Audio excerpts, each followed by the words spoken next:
Et bon, on va pouvoir démarrer. Bonjour à tous, merci d'être venus nombreux malgré cette heure très proche de la pause du midi. Béthanie et moi, avoir le plaisir d'animer une courte séquence sur le sujet de la gouvernance de l'IA. Je vais laisser peut-être Béthanie se présenter pour dire qui elle est, et je peux dire qu'elle nous vient déjà de Paris. Merci Thomas, bonjour à toutes et à tous et ravi de vous voir aussi nombreux pour parler de la gouvernance à 13h30. Donc moi je suis Béthanie Randall, je suis responsable du programme IA générative chez AB Assurance et donc responsable de la gouvernance IA générative. Et Thomas Emeraud, responsable data IA côté Wavestone Nantes. Eh bien, allons-y. Déjà, ce que je vous propose, c'est de regarder un petit peu où on est en septembre 2025. J'imagine que vous avez suivi pas mal de conférences déjà ce matin. Et en septembre 2025, voilà où on en est. Donc déjà, au niveau de nos organisations, on constate qu'il y a des attentes vraiment fortes et qui viennent de partout. Les métiers sont très demandeurs en IA. C'est même parfois difficile de canaliser les attentes et il y a beaucoup de demandes. Le deuxième point, c'est que les organisations ressentent un vrai besoin d'organiser le sujet. Organiser le sujet dans l'ensemble de ces dimensions, notamment la priorisation des cas d'usage, qui est un sujet qui revient assez régulièrement dans les discussions. Troisièmement, il y a un besoin, non pas seulement d'organiser le sujet, mais aussi de maîtriser les risques associés à l'IA. Et maîtriser les risques associés à l'IA, si on le dit autrement, c'est réussir à faire émerger pour l'entreprise, pour l'organisation, ce qu'on appelle une IA de confiance. Quatrièmement, des besoins de capacité, d'augmentation de la capacité à faire. On se heurte très vite au sujet des compétences, des plans de charge des équipes qui sont tendus. Et cinquièmement, un ensemble de questionnements qui viennent de partout, sur la méthode, sur les choix. Est-ce qu'on fait de l'IA comme on fait de l'IA générative, sur le sujet de la création de valeur, sur le sujet de la souveraineté, sur le sujet de la fiabilité des IA, etc. Et donc, on a un ensemble de questionnements et la gouvernance de l'IA, justement, ça peut être un dispositif qui permet de répondre et d'apporter des réponses à ces questionnements. On va vous proposer avec Béthanie, lors de cet échange, des retours d'expérience, une vision marché que je vais tenter d'apporter côté Wavestone et qui va être complétée par le retour d'expérience d'Abeille Assurance. Et donc on va vous aider, ou essayer de vous aider à naviguer dans le sujet à travers quelques questions fréquentes que nos clients côté Wavestone et les organisations plus globalement se posent. J'ai d'abord une première question pour Béthanie. Quelle a été l'approche finalement d'Abeille Assurance pour organiser tout cet ensemble de besoins et d'attentes? Donc l'histoire pour nous, ça date fin 2023, début 2024, où notre comité de direction a commencé à dire effectivement l'IA générative, ça arrive, ça commence à faire le buzz. Comment est-ce qu'on peut l'exploiter? Mais tout d'abord, on est assureur, donc on veut comprendre quels sont les risques associés. Comment est-ce qu'on veut les maîtriser et quel est le processus, la gouvernance qu'on veut mettre en place. On voyait effectivement des petites poches d'activité dans certains métiers où ils avaient commencé à faire certains tests, ils avaient commencé à développer certains éléments. On a des équipes de data science qui étaient plutôt sur des sujets de machine learning, deep learning, des algorithmes et qui commençaient à tester justement cette technologie générative. Et donc l'objectif était vraiment de se dire, mettons en place un programme qui est sponsorisé. Donc on a deux sponsors au niveau du comité de direction. J'ai un premier qui est côté business et côté IT, et un deuxième volet qui est côté RH. Donc mettons en place une gouvernance qui s'articule autour de 4 thématiques qui sont l'identification et la priorisation des cas d'usage. Un deuxième volet autour de la sécurité et par rapport à nos politiques en interne, donc côté cyber, et par rapport à la conformité, donc RGPD et AI Act. Un troisième volet sur comment est-ce qu'on accompagne, comment est-ce qu'on forme nos collaborateurs, avec beaucoup de discussions également avec nos syndicats. Et le quatrième volet qui est tout autour de comment est-ce qu'on fait les bons choix technologiques, comment est-ce qu'on intègre ça dans notre stack technologique existante. Alors, on vous propose de répondre à quelques questions qu'on s'est nous-mêmes posées. Alors, en vrai, c'est pas vraiment nous qui nous les sommes posées. Ce sont les questions qui reviennent souvent dans les échanges qu'on peut avoir. La première question qu'on peut avoir, c'est qu'est-ce qu'il faut mettre en place en termes de veille sur l'IA pour maximiser la création de valeur pour l'entreprise? C'est une question que nous posent souvent les grands comptes, en particulier les clients bancaires, les assurances. Et généralement, on a l'habitude de dire qu'il y a 4 niveaux de veille qui sont importants à assurer autour de l'IA. Il y a la veille sur le marché, d'une part. Qu'est-ce que font finalement les concurrents et le marché sur le sujet de l'IA? Il y a la veille également sur le secteur, par rapport à mon domaine d'activité. Qu'est-ce que je peux faire grâce à l'IA? Il y a la veille évidemment technologique, et là on peut y passer beaucoup de temps, tant l'évolutivité du sujet est forte. Et enfin, il y a la veille sur tout ce qui concerne le management des risques, la veille sur les sujets de l'AI Act, la veille sur l'évolution de la menace cybersécurité, etc. Et finalement, réussir à instaurer et mettre en place une veille sur ces 4 pans permet de mieux guider l'entreprise à opérer les bons choix au moment où ces choix sont à réaliser, en particulier au moment de la réalisation des cas d'usage. Une deuxième question qui arrive assez vite aussi, c'est comment maîtriser l'ensemble des risques liés à l'IA. Bethany, je te laisse peut-être apporter ton éclairage. Yes. Donc, une des premières décisions de notre RSSI, c'était de justement bloquer tous les IA non sécurisés, justement pour essayer d'éviter cette histoire de fuite de données. Donc, ChatGPT, on a bloqué, on a mis à disposition des outils. Alors, on est sur le stack Microsoft, donc on a mis à disposition Microsoft Copilot pour tous nos collaborateurs, avec donc la sécurisation des données et une formation ou une acculturation au moins des collaborateurs pour leur apprendre comment est-ce qu'ils peuvent l'utiliser, quels sont les cas d'usage, et effectivement quels sont les types de données qu'ils peuvent y mettre. Je pense qu'un des deuxièmes sujets, donc moi je viens de l'IT, c'était comment est-ce qu'on évite ce qu'on appelle du shadow IA, similaire au shadow IT, mais où on va avoir des outils qui peuvent être développés par deux métiers. Donc la décision avait été rapidement prise de le traiter comme du shadow IT, donc avec du déclaratif, et surtout un objectif de faire une cartographie des outils existants. Sur lesquels on avait commencé à faire des POC ou des tests. Mais aussi, je pense qu'aujourd'hui, un de mes sujets un peu compliqués à gérer, c'est quasiment tous les outils maintenant qu'on utilise, ils essayent d'intégrer de l'IA. Et donc, si ça ne passe pas par nos comités d'achat, c'est comment est-ce qu'on s'assure qu'on a la vision sur tout, qu'on comprenne comment est-ce qu'ils utilisent, quelle est la sécurité des données derrière. Est-ce qu'on doit adapter nos contrats, surtout dans une réflexion AI Act, où maintenant il y a des rôles qui sont clairement définis. Donc ça, c'est déjà sur l'existant et sur les outils. Le deuxième élément, c'est effectivement sur tous les nouveaux cas d'usage qu'on souhaite déployer, comment est-ce qu'on analyse le niveau de risque. Et donc, on a mis en place justement plusieurs matrices et un collectif pluridisciplinaire qui met autour de la table plusieurs personnes des différentes équipes chez nous, justement pour analyser en amont du développement d'un nouveau cas d'usage différents types de risques. Donc, on a nos sujets de cybersécurité, donc assez classiques, comment est-ce qu'on met en place de la protection pour s'assurer que on n'a pas de fuite de données, par exemple. Un deuxième sujet sur toute la partie conformité, donc je disais tout à l'heure sur la partie RGPD, mais aussi par rapport à l'AI Act. Un grand volet côté RH, qui on peut dire risque ou aussi impact, qui est de dire comment est-ce que le cas d'usage que je souhaite déployer, comment est-ce que ça va impacter nos manières de travail? Comment est-ce que ça va impacter, par exemple, la quantité de travail? Comment est-ce que ça va peut-être impacter les pratiques managériales, les objectifs? Et surtout, quel est le besoin de formation derrière?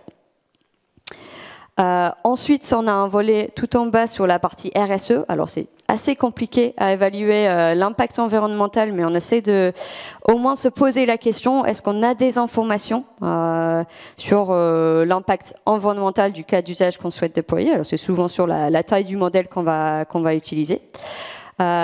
Comment est-ce qu'on fait en sorte que ce qu'on développe, c'est accessible à tous, et comment est-ce qu'on intègre, par exemple, les sujets de billets et les sujets d'équité dans ce qu'on souhaite déployer. Et ensuite, il y a deux volets pure risque, j'ai envie de dire, qui sont gérés par nos équipes risque et contrôle interne. Une partie sur la partie risque entreprise, quels sont les risques associés, que ce soit en termes d'image, en termes de finances, performance, etc. Des sujets juridiques et de responsabilité aussi. On parle souvent des sujets de chatbot et j'ai un sujet un peu chaud du moment, c'est de dire si on met à disposition un chatbot à nos agents d'assurance, quel est leur niveau de responsabilité versus le niveau du chatbot versus le niveau de l'entreprise. Donc c'est des vraies discussions qui ont lieu aujourd'hui. Et le dernier partie, c'est sur l'impact tiers, donc les impacts pour nos clients, pour nos fournisseurs et pour nos partenaires. Alors, tu as commencé à l'évoquer, mais il y a une question qui arrive en filigrane de tout ça, c'est comment structurer le déploiement des différentes filières technologiques de l'IA? C'est une bonne question. Je pense que la première chose à dire, c'est qu'aujourd'hui, donc, je reçois beaucoup de demandes qui viennent de tous nos métiers différents. Et souvent, la première chose qu'ils disent quand ils arrivent sur la table, c'est que je veux de l'IA. Et je veux mettre de l'IA partout. Et donc, il y a un vrai sujet de compréhension du besoin, parce que quelquefois, on n'a pas forcément besoin d'aller jusqu'à l'étape de l'IA générative, quelquefois de l'algorithmique, quelquefois simplement de l'automatisation d'un processus avec notre robotisation classique, ça permet de reprendre aux besoins. Donc, il y a ce premier niveau un peu de filtre avant d'attaquer comment est-ce qu'on le déploie. Ensuite, nous, on a choisi de définir 3 filières technologiques. Le premier qui est tous les outils bureautiques. Donc, on est sur la suite Microsoft, donc il y a tout un tas d'outils qui nous mettent à disposition à travers différentes licences. Un deuxième volet sur la partie solutions packagées ou solutions sur mesure que je peux aller chercher. Donc, souvent, sur cette volet-là, on va plutôt aller chercher des cas d'usage assez précis. Par exemple, dans le domaine du juridique ou dans le domaine du RH, on dit vraiment avoir un outil qui est dédié à ça, c'est assez intéressant. Et le dernier volet qui est sur la partie cloud ou solutions sur mesure, où nous, on va s'appuyer notamment sur nos fournisseurs cloud. Et notamment, on va aller sur ces cas-là où on va vraiment s'appuyer sur nos données en interne qui vont nous apporter de nos données, nos expériences précédentes, par exemple sur le sujet de fraude, où c'est vraiment intéressant qu'on se base sur des choses qu'on a en interne. Et donc, on a 3 choix. On a mis en place aussi notre cartographie et donc on a choisi de mettre en place une sorte de matrice de choix en se disant le besoin est arrivé, on a dit oui, effectivement, c'est de l'IA générative. Premier niveau d'analyse, c'est est-ce qu'on a déjà d'autres outils dans la maison qui nous permettent de répliquer ce cas d'usage, plutôt de se dire, OK, on va aller chercher forcément un autre outil à l'externe ou développer quelque chose de nouveau. Et ensuite, on passe par les cases outils bureautiques, solutions packagées, si c'est sur un cas vraiment précis, et ensuite, comment est-ce qu'on pourrait le développer en interne. Par rapport à la structuration des capacités technologiques, on a pas mal de clients qui se constituent en factory. Les factories peuvent être un peu différentes selon les filières IA que tu évoques, Bethany. Sur une filière IA bureautique, ça va être une factory plutôt qui va avoir pour rôle d'essaimer, d'accompagner, de montrer ce qu'on peut faire avec les outils bureautiques. Sur une filière IA sur mesure, ça va être une factory qui va davantage faire, concrétiser, construire des composants qui vont permettre de mettre en place ces systèmes d'IA. Donc on a des réponses qui peuvent être légèrement différentes également en fonction des filières. Sans transition, une autre question qui est le sujet de la dépendance vis-à-vis des fournisseurs. Et le développement d'une approche souveraine, voire open source. Le contexte géopolitique amène un certain nombre de questions autour de ce sujet et il est normal et important de regarder justement quelle est la réponse qu'on apporte. Une première réponse qu'on doit apporter qui doit être de bien regarder justement l'ensemble de la confidentialité des données, des décisions qui seraient prises par l'IA, puisqu'en fait c'est indispensable de ne pas envoyer les données dans des modèles qui vont réutiliser justement ces données. Il y a une question aussi qui est de bien mesurer finalement la complexité d'aller sur une approche souveraine. De temps en temps, on a des positions un peu dogmatiques de vouloir forcément aller sur des approches souveraines dans le cas où on ne voudrait plus utiliser tel LLM, où il y aurait un problème géopolitique. Sur ce deuxième aspect, nous on recommande plutôt de mettre en place des démarches de réversibilité ou de portabilité, c'est-à-dire faire en sorte de ne pas se faire freiner par le fait d'aller chercher un modèle qui serait compliqué à trouver sur le marché, aller prendre le modèle qui semble le meilleur à un instant T, mais par contre nourrir une réflexion sur la capacité de sortir de ce modèle si à un moment donné il fallait le faire, et donc la capacité à porter un autre modèle sur un cas d'usage donné. C'est aussi quelque chose qui se travaille et qui s'anticipe. Voilà quelques éléments de réponse, mais on pourrait parler longtemps autour de ce sujet, des différents modèles, open source, open weight, etc.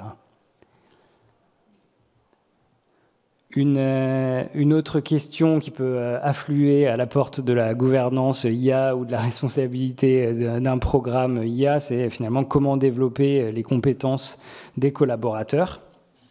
Une question assez large. Tu veux commencer à y répondre, Bethany? Yes. Donc peut-être avant même de commencer sur la partie développement des compétences, on trouve qu'il y a un vrai sujet d'acculturation. Alors j'ai beaucoup de discussions avec nos syndicats sur l'impact que ça peut avoir, et donc il y a un vrai sujet de démystifier qu'est-ce que c'est l'IA. Il y a énormément d'infos qui circulent et qui peuvent faire peur. Donc pour nous, toute la partie acculturation, c'est un vrai sujet, que ce soit juste comprendre qu'est-ce que c'est de l'IA, quels sont les outils que j'ai à disposition et comment est-ce que je peux les utiliser.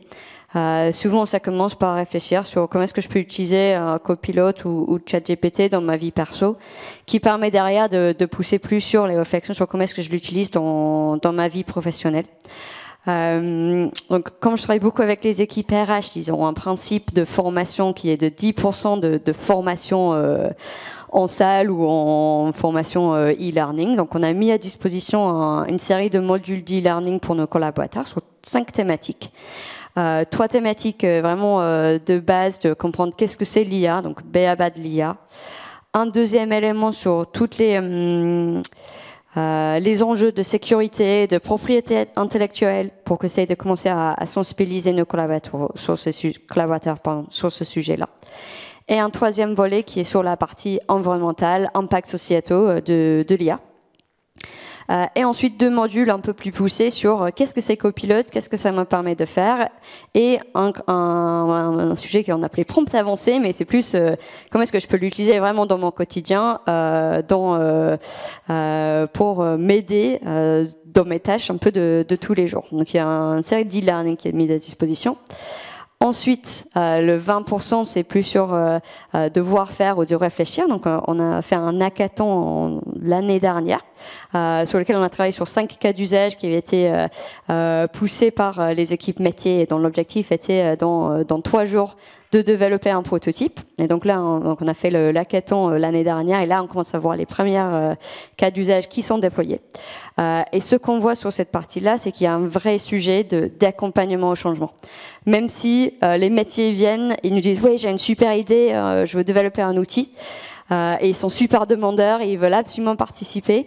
Ce qu'on voit, c'est qu'il y a un vrai enjeu d'accompagner dans l'utilisation, de les aider à l'intégrer dans leur quotidien. Je prends un exemple concret. On a développé une application pour nos inspecteurs qui font des visites de risque. Avant, ils allaient sur l'exploitation, ils allaient prendre des notes en papier, et ensuite, une fois qu'ils ont fait leur visite, ils ont un travail à la main de réécrire un rapport pour dire est-ce qu'on souhaite assurer ou pas ce bien. Et donc on s'est dit oui, super idée, on va utiliser l'IA qui va leur permettre de prendre des photos, de prendre des notes brutes sur leur portable, que ce soit des notes vocales ou des notes à l'écrit. Et derrière, ça génère une première version du rapport sur lequel ils vont pouvoir intervenir pour faire des modifications, etc. Et ce qu'on voit aujourd'hui dans le POC, donc on l'a mis à disposition dans les mains de 10 inspecteurs, c'est que finalement, le passage, c'est de dire je change ma méthode de travail et j'ai plus mon cahier et j'ai plutôt mon portable et je prends mes notes sur mon portable. C'est pas aussi simple que ça. Et je pense que c'est un vrai sujet, toute la partie conduite du changement. Comment est-ce que j'accompagne mes collaborateurs pour prendre en main cet outil est vraiment très important. Sujet conduite du changement et sujet des gains et des performances. qui fait beaucoup échanger sur ce salon Data et IA. Comment évaluer la performance des cas d'usage portés par les directions? C'est une question qui est souvent posée. Dans le cadre du travail qu'on a mené conjointement avec Abeille Assurance, on a construit une matrice de gains qui permet de lister une dizaine de gains qu'un projet IA peut permettre d'aller chercher et qui est un véritable outil pour aller échanger avec les métiers, pour leur faire expliciter quel est le gain qu'ils veulent faire avec l'idée de cas d'usage qu'ils ont. La préconisation qu'on a, nous, c'est d'aller vraiment le plus loin possible dans les échanges avec les directions métiers et les directions demandeuses de cas d'usage pour faire exprimer par le métier la performance attendue du cas d'usage et lier la performance du cas d'usage avec le gain réel pour le métier. Et c'est pas chose facile, mais c'est quelque chose sur lequel il faut absolument essayer de faire déplacer les métiers quand il s'agit de parler d'IA. Du coup, vous l'avez compris, la gouvernance, et en particulier celle que Bethany évoque concernant Abeille Assurance, mais même plus globalement, c'est un dispositif qui organise le sujet, qui l'oriente dans un ensemble de choix qui sont parfois difficiles. On a posé un certain nombre de questions dans cette présentation qui permettent de voir quelques-uns de ces choix qu'on a à faire, mais c'est absolument pas exhaustif, et Bethany pourrait évoquer 1000 autres questions qui lui arrivent au quotidien et sur lesquelles il est nécessaire d'apporter des réponses. Ce qu'il faut retenir, je pense, c'est le fait que cette gouvernance, elle doit apporter quelque chose à l'entreprise et donc maximiser la création de valeur et faire en sorte d'aller chercher le plus qui permet de tirer profit des idées d'IA qui peuvent exister sans gouvernance. Et enfin, notre conviction à Bethany et moi, c'est que c'est une gouvernance qui doit faire progresser l'entreprise en accompagnant et en amenant un certain nombre de réponses autour de tous ces sujets. Finalement, cette gouvernance, elle ne va pas vivre seule au sein de l'entreprise. Elle va vivre à côté de factories, elle va vivre à côté de dispositifs de conduite de changement. Elle va vivre dans le cadre d'un modèle opérationnel qui est existant. Elle va s'appuyer de certains dispositifs, comme des dispositifs de veille, des dispositifs d'analyse de valeur, des dispositifs de gestion de la dépendance. Et donc, c'est un ensemble plutôt complexe à traiter, mais qui est passionnant. Et je pense que Bethany pourra en témoigner. Pour finir, j'avais une dernière question pour toi, Bethany, pour que tu puisses éclairer l'auditoire sur quels sont les conseils que tu donnerais pour une mise en œuvre réussie d'un dispositif de gouvernance suite à l'expérience que tu vis au quotidien chez Abeille Assurance. Donc je pense que le premier élément sur ce sujet de gouvernance, c'est de poser un cadre et accepter que ça peut évoluer. Je pense qu'on doit être à la version 3 maintenant de la gouvernance en termes de les différentes analyses de risques qu'on va pouvoir faire, les différents comités, comment est-ce qu'on travaille conjointement avec nos comités existants côté architecture, côté achat, et surtout essayer de partager le message que la gouvernance n'est pas là pour mettre en place des freins et dire non, c'est surtout là pour accompagner les projets, pour s'assurer que ce qu'on fait est conforme et par rapport à nos politiques internes et par rapport à la réglementation, et surtout d'aller vers ce sujet d'accompagnement au changement, qui est un sujet réel. L'IA, pour moi, c'est surtout un outil, et donc il faut accompagner nos utilisateurs pour qu'ils puissent le prendre en main. Il nous reste, je crois, 2 minutes pour prendre quelques questions, si vous en avez.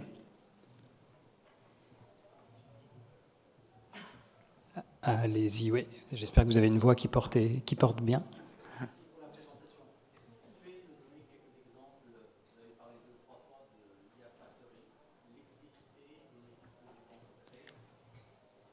Oui, bien sûr. En fait, l'IA Factory, c'est finalement une manière de regrouper ces équipes, en particulier les équipes techniques, pour permettre de concrétiser les cas d'usage qui sont demandés par les directions métiers ou plus globalement par les directions demandeuses. Et donc, c'est une équipe qui associe différents savoir-faire, de savoir-faire très technologiques sur le cloud, plus sur l'outil bureautique, d'autres plus sur les IHM, sur l'intégration applicative, l'intégration technique, etc. Et qui finalement capitalise sur les différentes expériences qu'elle a en termes de mise en œuvre de systèmes d'IA pour faire en sorte que les suivants aillent un peu plus vite. Et alors, souvent, on parle de make or buy. Bon, est-ce que je fais ou est-ce que j'achète? Et en IA, on dit souvent que les factories, elles s'appuient sur plutôt une réflexion sur reuse or make or buy. Et donc, en se posant la question d'abord de est-ce que je peux réutiliser un composant d'IA? Je sais pas, ça peut être un composant d'OCR, un chatbot qu'on a mis en place pour un besoin, etc. Est-ce que je peux utiliser ce composant pour faire une accélération pour la mise en œuvre du cas suivant?